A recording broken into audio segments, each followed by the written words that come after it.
Here we are today. We're going to talk about millennials. Millennials? What the hell is a millennial? I don't know what a millennial is. Actually, I do know what a millennial is. I have one. And there's a lot of them out there, and I can't tell you, I'm sick and tired of the millennials getting bashed. Because I'm a baby boomer. And the one thing I can clearly say, it doesn't matter if you go to Stats Canada, US Census, the European Union, England, France, Germany, it doesn't matter what country you have. If you look up demographics, get on the Google, as I like to say, the Google, from the movie Logan Lucky. That movie cracks me up. Demographics. Baby boomers are 1946 to 1965. Doesn't matter where you look. That's the one thing I can tell you everyone has consensus on. All the other generations, it's really difficult, because I was trying to do some research. My son is 24 years old today, this year in 2019, and I wanted to know if he was a millennial. And guess what?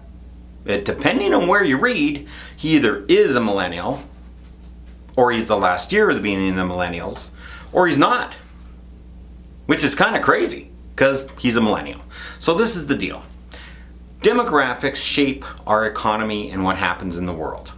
A lot of people believe a lot of things, but one thing I can clearly tell you, if you have a large generation of people representing 25 to 30% of the population, whatever those people decide to do as a collective, I can tell you right now that's exactly what's going to happen. And there's nothing anybody can do about it, especially if they're younger and they're spending money. So I'm here to tell you to stop bashing the millennials. And this is why. The number one thing that they say millennials have destroyed, I wrote it down and I decided I wanted to figure it out. This also goes for the generation coming up behind the millennials, which they call Generation Z. I call them Zers.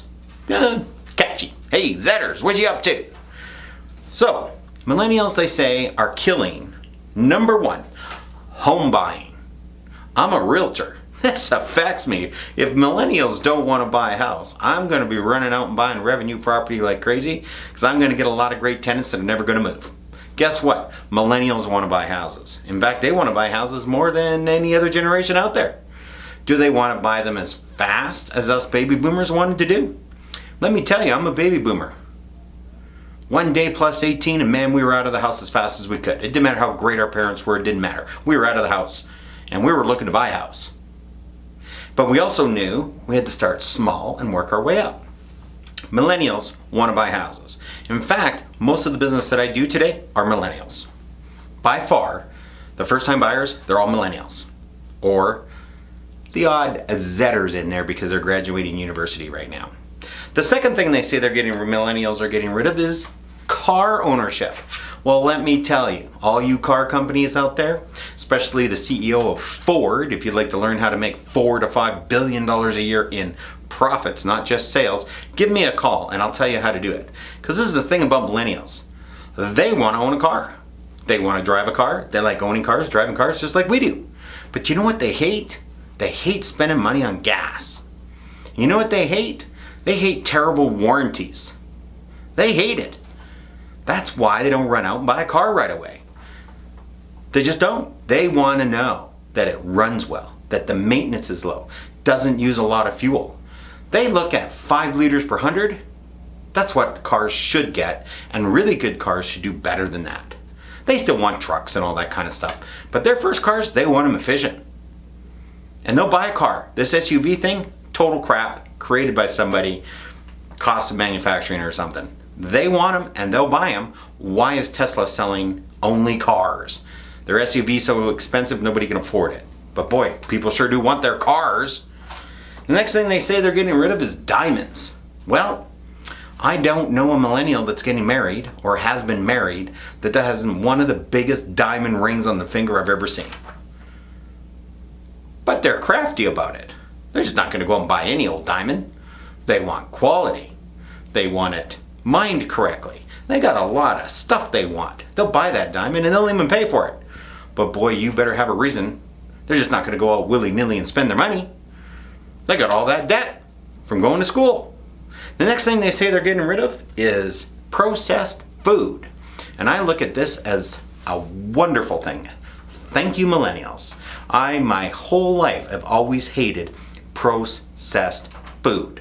Don't get me wrong, those Velveeta cheese slices make great grilled cheese sandwiches, but I never have ever bought processed cheese. You won't find it in my house. I've never bought it.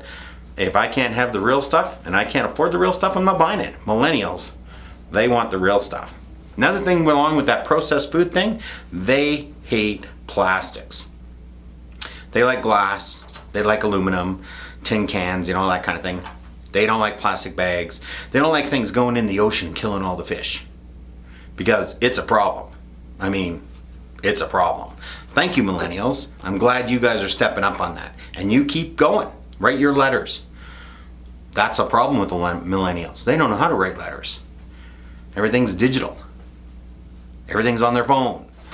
And the older generations, the boomers mostly, the generation beyond the boomers, which is I consider the greatest generation because they won World War II, they're all passing away. My father's 88, my son's grandfather is 88, and that generation is at the end of their generation. So the other thing they get rid of, or they say millennials are getting rid of, are hotels because of Airbnb. This isn't because of millennials. This is because of Airbnb. Take a look at who's staying at these Airbnbs. They're not millennials. Millennials like choice. They stay in hotels. They stay in fancy hotels. They love it. They don't have any problem with it. There are more hotels in North America today, 2019, than there was 20 years ago. In fact, there's double the amount of hotels today. And Airbnb is thriving. So they're not killing hotels. But you know what? They sure do want services from those hotels. They have a certain expectation that they want, or they won't stay there. And if the hotels can't get on that, the millennials won't be staying there. But let me tell you, they'll stay there.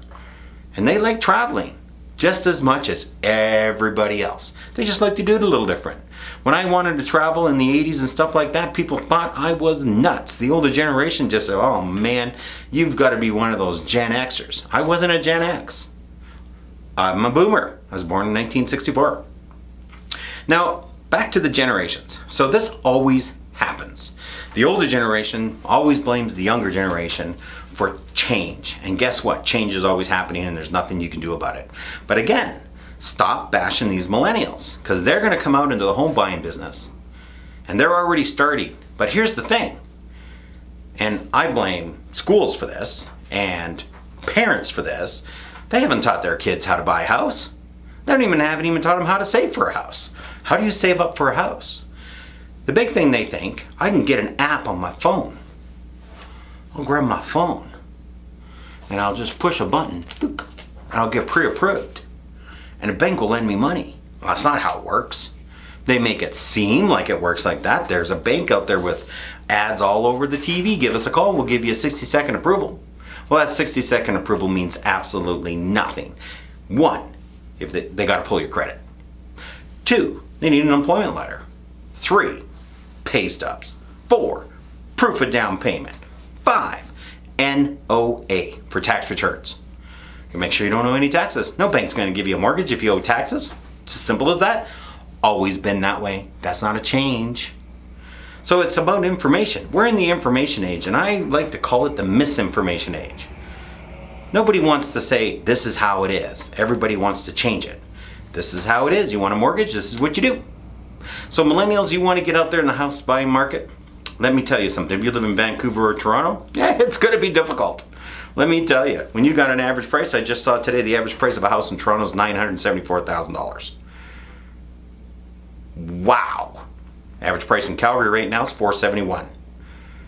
What a difference.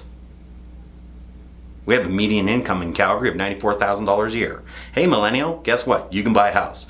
There's a condo I just finished showing it, $130,000.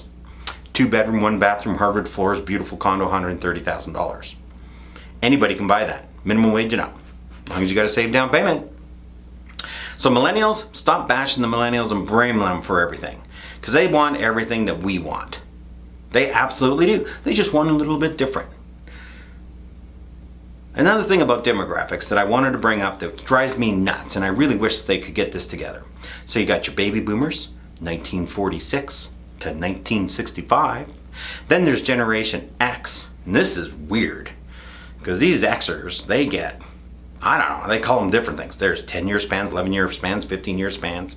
They don't say 1965 to 1980, and then Millennials 1980 to 1996, because for the most part, Generation X is 1966 to 1980, Millennials are 81 to 96, and then the Z generation, Zers, are 1997 to 2017.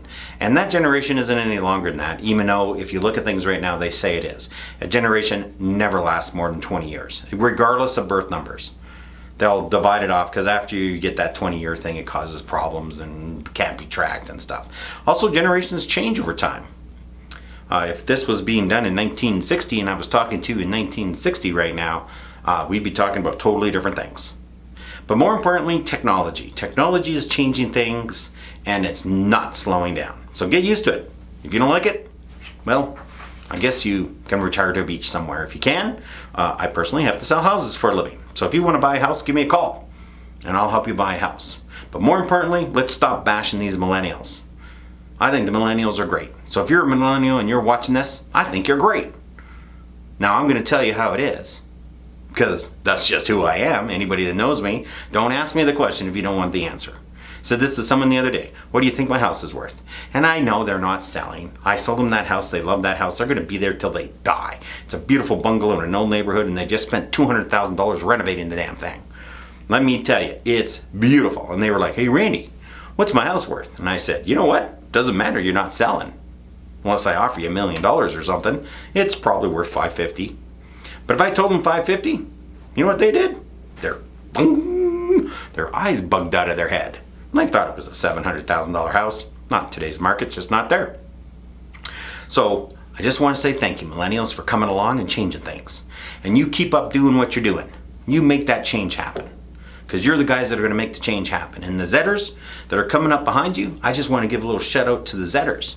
Because they are the technology generation. They should be actually called Generation T.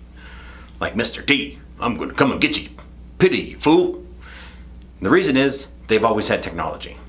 Always. This handheld device, this little thing right here, many different forms of it. They had it. They've always had it. They've used it. They know how to use it. And they expected everything that they do to be able to go through here. Just to give you an idea, when I graduated university and got a job in the technology field, this room that I'm videotaping in right now had a computer in it. It wasn't as powerful as this thing right here in my hand. I can do more with this than I could have done with that computer that filled this room. So just to let you know, let's put it in context. So Zers, you keep doing what you're doing. You go to school, you learn what you want to learn, you find out what you want to do, and just remember, that self-driving car, you're going to love it. And as soon as there's a self-driving car out that actually works, they're going to buy them like crazy. They're just going to run out and buy them like crazy. You're not going to be able to stop it. So thank you, millennials, and give me a call. Now just don't forget, I'm giving away $5,000. You millennials could probably use that $5,000 for something. Down payment on a house. You know, add another $2,500 to that and you get yourself a $150,000 house. That'd be pretty good, better than renting. So enter that contest, because someone's going to win. And I hope it's you.